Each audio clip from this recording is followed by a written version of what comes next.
Alors on a une halakha très connue, le jour de Purim, c'est qui est ramené dans le Shulchan Aruch et dont la source est dans la Gemara traité Megillah d'Avzaïn Amoudbet, qui nous dit Chayav inish levasume bepuria adeloyada ben Ahur Haman le Baruch Mordechai. Un homme est obligé de boire jusqu'à, en fait c'est pas boire ici, on dit levasume, mais se parfumer, donc se parfumer d'alcool, jusqu'à se tromper entre Ahur Haman et Baruch Mordechai. Le Nitivot Amishpat, dans son ouvrage sur la Megillah, qui s'appelle Megillah Starim, il se dit quel est l'intérêt de se tromper entre Baruch Mordechai et Ahur Haman? Quel serait l'intérêt? Alors il donne une réponse qui est, on va dire, au niveau du sens simple. C'est que, en fin de compte, grâce à Haman, ce rachat, tout le Ham Israël a fait Teshuvah. C'est grâce à son décret, grâce à ce qu'il a voulu mettre en place, que l'Am Israël, ils ont dit, attends, qu'est-ce qui se passe là? Ça va mal. Il faut qu'on se rapproche d'Hachem. Il faut qu'on réaccepte la Torah. Là-bas, on dit Kimouv et Kiblou, Naaseh Minishma, ils ont réaccepté la Torah. Donc, grâce à ce rachat-là, on a eu quelque chose d'extraordinaire. C'est pour ça qu'il faut arriver à dire, non pas Ahur Haman, mais Baruch Haman. Maintenant, pourquoi dire Ahur Mordechai, ce tzaddik? Si on prend le texte simple de la Megillah, on voit que si Mordechai s'était prosterné devant Haman au moment de son passage, eh bien, Haman a dit, bon, les Juifs, ils sont tous soumis à moi, je ne vais pas me prendre la tête. Mais du fait qu'il a vu que Mordechai ne se soumettait pas à lui, et il se renseigne que c'est un Juif, il voit que ces Juifs-là, ils ne veulent pas se soumettre à moi, ça l'a dérangé, ça a réveillé son antisémitisme, et à cause de ça, il est parti voir Achashverosh, et a eu un décret d'extermination chas v'shalom pour tout l'Am Israël. Donc en clair, Mordechai, c'est à cause de toi ce qui nous arrive. Donc c'est pour ça qu'il faut arriver à dire Ahur Mordechai. Mais non, pourquoi ça doit passer par l'alcool? Qu'est-ce qu'il y a de spécifique dans l'alcool? Que cette tromperie-là doit arriver par l'alcool.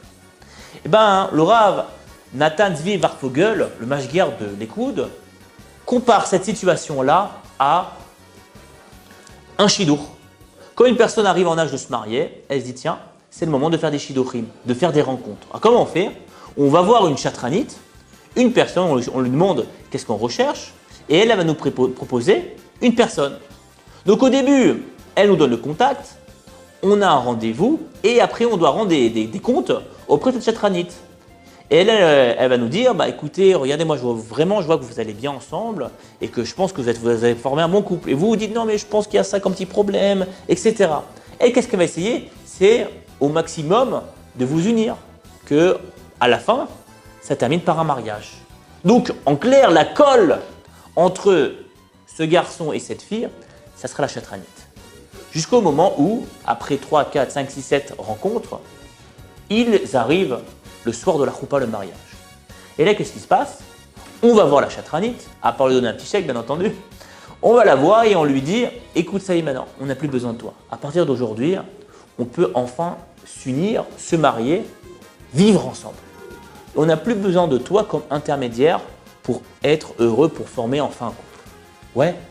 Eh bien, le message ici, c'est pareil le jour de Purim. On sait que Purim, Kippourim, c'est-à-dire que Kippour, c'est comme Purim, nous dit le Harizal.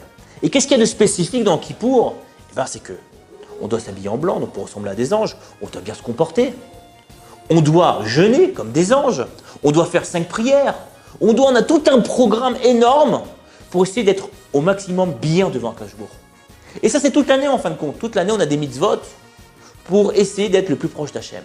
En fin de compte, on doit utiliser notre date, notre compréhension, notre réflexion, le système des mitzvot pour essayer d'être bien auprès d'Akadosh Baruch Hu. Ouais. Et qu'est-ce qu'on va faire le jour de Purim? Un jour encore plus grand que le jour de Kippour, qu'on dit que même à la fin des temps, on va continuer à faire la fête de Purim, parce qu'il y a une lumière énorme. C'est que le jour de Purim, qu'est-ce qu'on va faire? On va prendre ce date-là, ce qui en fait compte, ce qui nous fait fonctionner un petit peu comme un robot pendant toute l'année, pour être bien devant Hachem. On va le prendre, on va le mettre de côté. Mais comment le mettre de côté? Le date, c'est ce qui me représente, c'est ce qui est moi. On va dire devant les autres, je vais boire de l'alcool. En buvant de l'alcool, je prends ce date-là et je vais le mettre de côté. Et je vais dire à Hachem, maintenant regarde mon date, J'en ai plus maintenant. Ce qui reste, c'est mon cœur et toi. Mais non, moi, je ne veux plus faire le mytho devant toi. Tu sais, Hachem, ce qui je suis. Tu me connais réellement comme je suis. Avec mes qualités et avec mes défauts. Et si on se relie avec Hachem, on réfléchit même plus si Aman il est méchant, que Mordechai il est gentil, parce qu'on sait que tout vient d'Akadosh Baruch Hu. Plus de calcul humain, plus maintenant de réflexion pour savoir si c'est bien, c'est mauvais. Ce qui se passe dans le monde, ça ne nous intéresse plus. On sait que ça se passe comme ça et que tout ce que fait Hachem, c'est pour mon bien. Et je sais que toi, Hachem, tu m'acceptes comme je suis, avec mes défauts, avec mes erreurs et tel que je suis. Et ça, c'est tout le Inyan de Purim. Arriver à boire, enlever son date pour se rapprocher complètement d'Hachem. Purim, sa mère.